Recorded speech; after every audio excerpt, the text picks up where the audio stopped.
hardwood floors losing their shine because you forgot to clean them up regularly? Okay, so first off, you want to keep dirt and dust off your hardwood by sweeping or using a microfiber mop every couple of days. It's crazy how much grime can build up and make your floors look dull super fast. When you do mop, stick to a cleaner made for hardwood floors. Water alone can actually mess up the finish if you use too much. Avoid those harsh chemicals or anything with ammonia, they just strip away the shine. Also, try placing rugs or mats in high traffic spots like near the door or kitchen to stop dirt from scratching the surface, and don't forget to wipe up spills immediately. Water stains are no joke on wood.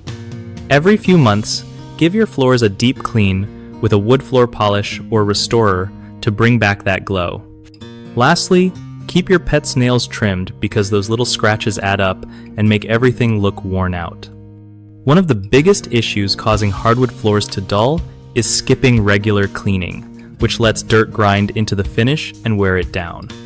Fix this by sticking to a consistent cleaning schedule using gentle tools like microfiber mops and hardwood-safe cleaners. Another common mistake is using too much water or harsh chemicals, which can cause the wood to warp or lose its protective layer. Instead, use just a damp mop and specially formulated products. The third problem is ignoring scratches and dents from heavy furniture or pets, which makes floors look old fast. Put felt pads under furniture legs and keep nails trimmed to prevent damage and maintain that smooth shine. BigHomeProjects.com is awesome for hooking you up with trusted local contractors who really know how to care for hardwood floors and other home stuff. Plus, if you're a contractor, it's a solid way to find more customers who need your skills without all the hassle.